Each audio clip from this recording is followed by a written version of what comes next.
Juste avant de commencer cette intervention, j'ai envie de tous vous remercier pour votre présence. J'espère que cette journée vous aura permis d'approfondir les réflexions qui sont les vôtres. Et je vous remercie de votre participation nombreuse et de qualité. Je voudrais remercier tous les intervenants qui sont restés malgré leur emploi du temps aussi très chargé. Cher Jérôme, merci beaucoup. Et puis merci donc à tout le monde. Et puis un petit merci que vous comprendrez à l'ensemble du personnel de l'UDES que vous avez vu et qui vous a accueilli tout à l'heure. Alors nous sommes une petite équipe encore, mais avec des gens motivés et compétents. Et nous arrivons à la fois à intervenir sur le plan politique et syndical et aussi à vous accueillir dans les meilleures conditions possibles. Et je voulais devant vous les remercier chaleureusement.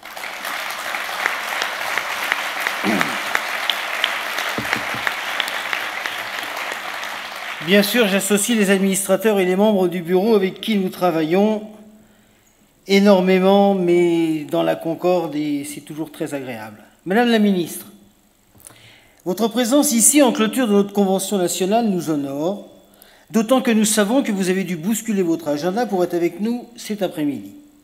Nous y voyons le signe d'une reconnaissance pleine et entière de l'UDES par votre ministère, si important pour nous, l'emploi, le travail, la formation professionnelle et le dialogue social. Dans un contexte de relance de l'investissement et de l'activité économique, notre Convention nationale s'est fixée pour objectif cette année de travailler sur la place des employeurs de l'économie sociale et solidaire dans les nouveaux modèles de croissance qui apparaissent particulièrement porteurs. La silver economy, l'économie numérique, l'économie circulaire et l'économie collaborative, mais aussi la transition énergétique. Les nouveaux gisements de croissance seront les emplois de demain, les activités traditionnelles étant pour certaines fortement impactées par la concurrence internationale, mais aussi et surtout par l'utilisation grandissante des technologies de la communication. Le retour d'une croissance durable se fera par l'innovation sous toutes ses formes, scientifiques, technologiques, économiques et sociales. Un monde se meurt et un autre peine à naître, dans lequel l'économie des services sera prédominante, et notamment ceux orientés vers les personnes. Cette journée aura permis de faire le point sur ces nouveaux modèles et de témoigner des déjà nombreuses initiatives qui placent le secteur de l'entrepreneuriat social et solidaire en phase avec les modèles économiques d'aujourd'hui et de demain. Les Français, dans un sondage IFOP pour l'UDES, qui a été présenté ce matin, nous en donnent crédit au regard de la bonne image qu'ils ont de l'économie sociale et solidaire et de ses employeurs. L'économie sociale et solidaire a un rôle à jouer dans le développement des secteurs émergents. 80% des dirigeants d'entreprises du secteur marchand le pensent, et je sais que vous y êtes particulièrement sensibles. Un projet de loi sur l'innovation et la mutation de l'économie à l'heure du numérique est annoncé, et vous avez reçu très récemment un rapport de M. Bruno Mettling, DRH d'Orange, sur la place du numérique dans les relations de travail. Cette journée aura également permis de partager avec d'autres organisations patronales, merci encore à toi Jérôme et aux autres qui sont venus, notre souci de développer l'emploi dans ces nouvelles filières, y compris en créant des synergies entre différents acteurs et différents secteurs. Il nous apparaît que c'est dans un dialogue permanent de l'ensemble des parties prenantes que nous pourrons ensemble répondre aux défis du retour durable de la croissance et d'une baisse rapide du nombre de demandeurs d'emploi. Nous souhaitons, à l'issue de ces travaux, prendre quelques engagements. Poursuivre d'abord le diagnostic débuté à l'occasion de cette Convention nationale sur les opportunités liées aux nouveaux gisements de croissance en lien avec les mouvements associatifs, coopératifs, mutualistes, le réseau des chambres régionales de l'économie sociale et solidaire, ainsi que la Chambre française de l'économie sociale et solidaire. Un premier bilan pourrait d'ailleurs être réalisé dans le cadre du Conseil supérieur de l'économie sociale et solidaire qui se mettra en place, Madame la ministre nous l'a dit ce matin, le 8 octobre prochain. L'UDES engagera dès cet automne avec le mouvement associatif des travaux pour accompagner les associations dans l'évolution de leur modèle socio-économique, prenant en considération un contexte contraint et apportant des réponses aux questions posées par la concurrence accrue, la baisse des dotations et les regroupements de structures. Les mutuelles de santé seront quant à elles au rendez-vous de la santé numérique en proposant de nouveaux services pour faciliter la vie quotidienne de nos concitoyens. Quant aux coopératives, leur développement important ces dernières années est notamment lié à leurs activités dans l'économie circulaire et collaborative, où les gisements d'emploi de demain ne se feront pas sans les nombreuses SCOP et SIC positionnés sur ces nouvelles activités. Au-delà des débats de ce jour, nous souhaitons, Madame la Ministre, vous faire part d'un certain nombre de sujets qui nous tiennent à cœur, dans le prolongement de notre rencontre du 22 septembre dernier au ministère. Comme vous le savez, toutes nos entreprises ne bénéficient pas du crédit impôt pour la compétitivité et l'emploi. Le Président de la République a intégré cette mesure dans un dispositif plus large de baisse générale des charges qui concernerait toutes les entreprises de ce pays au 1er janvier 2017. Nous y souscrivons et demandons que cette disposition soit mise en œuvre dans les délais les plus rapprochés. Vous porterez début 2016, Madame la Ministre, un projet de loi visant à simplifier une réglementation du travail devenue trop complexe. Sujet difficile. Nous partageons ce constat et la plupart des préconisations du rapport de Jean-Denis Combrexel sur la négociation collective, le travail et l'emploi. Il est en effet venu le temps de clarifier les niveaux de responsabilité et de simplifier le Code du travail dans l'intérêt des employeurs et des salariés de notre pays.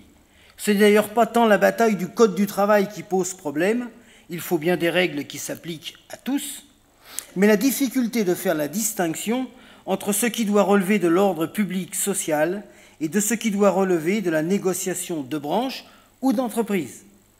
À ce sujet, pour l'UDES, dont les membres sont composés à 95% de petites ou moyennes entreprises, la branche professionnelle est le bon niveau pour définir des cadres d'action mis en œuvre dans les entreprises.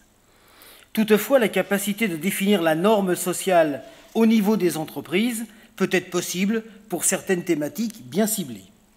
Nous aurons l'occasion de reparler de ces sujets avec vous dans le cadre de la concertation que vous allez ouvrir avec les partenaires sociaux. Nous avons déjà esquissé la discussion lors de notre rencontre que j'ai citée précédemment. Il y a un autre sujet sur lequel nous souhaitons vous entretenir, c'est le niveau multiprofessionnel, qui est le nôtre depuis la définition de critères ad hoc dans la loi du 5 mars 2014 et qui concerne également la FNSEA et l'UNAPL.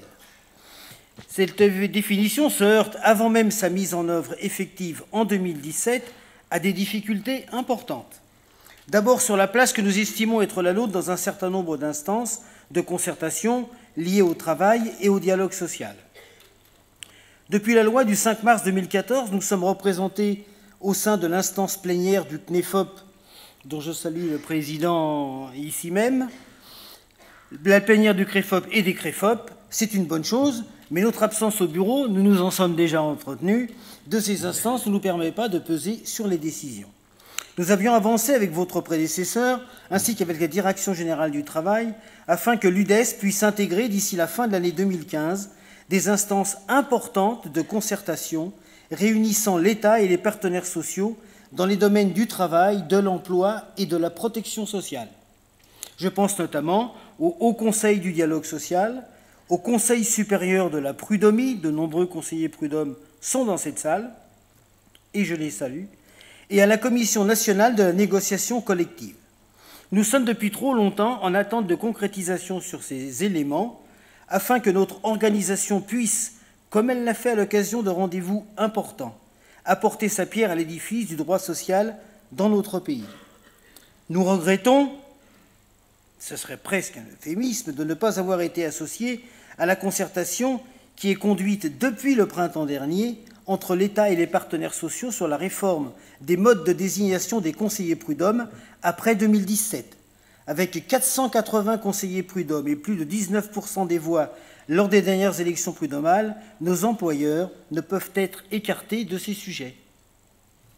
Nous sommes par ailleurs favorables à une plus grande prise en compte de notre secteur dans la négociation des accords nationaux interprofessionnels pour préparer au mieux le travail parlementaire qui en découle. Nous avons vu ces dernières années, que ce soit au sujet de la formation professionnelle, du temps partiel ou de la protection sociale, que l'apport d'expérience ou de pratiques de secteurs plus larges que ceux présents dans le tour de table des ANI aurait permis de favoriser une plus grande efficience des dispositions mises en œuvre par la loi. Il en est de même au sujet du financement. Je crois savoir, en ayant entendu, en ayant lu la presse et entendu un certain nombre d'organisations patronales et syndicales, que les dispositions de la loi du 5 mars 2014 semblent plus ou moins contestées, et tout au moins il va probablement être nécessaire de remettre en cause un certain nombre de dispositions liées à la représentation des représentativités des organisations patronales et syndicales et à leur financement, dont nous soutenons le fait que ça ne passe plus du tout par le biais de la formation professionnelle, mais pour lequel il y a certainement, après cette année d'expérience de 2015 qui connaît quelques soubresauts de ci, de là, nous espérons que nous aurons la parole pour préparer à la fois participer à une négociation dont la date butoir est fixée au 15 novembre pour les organisations interprofessionnelles d'employeurs, et certainement concernant la discussion qui aura lieu à la fois avec les organisations de salariés comme avec les organisations patronales, étant donné que nous sommes tout à fait concernés par cet item, il nous apparaît tout à fait important de pouvoir être consultés et que notre avis puisse être entendu à ce sujet qui nous tient particulièrement à cœur, compte tenu des moyens dont nous disposons pour faire face à toutes les obligations qui sont les nôtres et que nous avons sollicitées et dont nous ne nous plaignons pas. Avant de terminer mon propos, je tiens à souligner et dire combien nous apprécions le soutien du gouvernement en général et de votre ministère en particulier. D'abord par la loi du 31 juillet 2014 qui a permis de donner à l'économie sociale et solidaire un cadre d'action clarifié et de nouveaux moyens de développement. C'est également le cas par l'intermédiaire de la loi du 5 mars 2014 qui pose les bases de la reconnaissance d'une organisation multiprofessionnelle de l'économie sociale et solidaire dans le dialogue social national. L'intégration prochaine de l'UDES au sein du Conseil économique, social et environnemental, dont le groupe des entreprises privées industrielles, commerciales et de services en est un exemple concret. Notre participation aux 3 dernières conférences sociales, et nous avons reçu aujourd'hui même, Madame la Ministre, nous vous en remercions, l'invitation pour la conférence sociale qui se tiendra le 19 octobre prochain. Donc notre participation aux 3 dernières et à la prochaine conférence sociale nous ont permis d'alimenter le débat sur ces sujets et nous en ferons de même lors de la prochaine conférence, donc qui sera organisée le 19 de ce mois, sur des thématiques qui nous sont chères et pour certaines d'entre elles directement articulées avec les travaux de cette journée. Enfin, nous serons au rendez-vous du projet de loi sur les expérimentations autour des chômeurs de longue durée dans les territoires qui sera présenté fin novembre à l'Assemblée nationale et qui fait l'objet d'une étude actuellement par le Conseil économique et social et notamment sa section du travail et de l'emploi, le rapporteur de cette étude étant notre ami Patrick Lelanquer, ici présent, président de la CGSCOP. Madame la Ministre, les employeurs de l'économie sociale et solidaire sont et seront toujours des acteurs volontaires dès lors qu'il s'agit de développer des emplois de proximité et de promouvoir l'intérêt général sur les intérêts particuliers.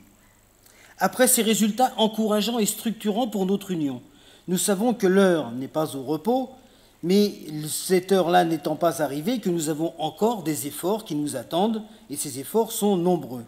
Vous pouvez compter sur notre détermination, sur la cohésion de nos différentes composantes et sur la cohérence de nos actions. En ce qui concerne la détermination, Madame la Ministre, nous savons que vous n'en manquez pas. Vous saurez donner toute leur place aux employeurs que nous représentons.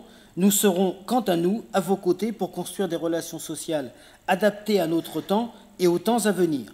Merci encore pour votre présence et merci pour les belles promesses que nos premiers entretiens ont fait naître.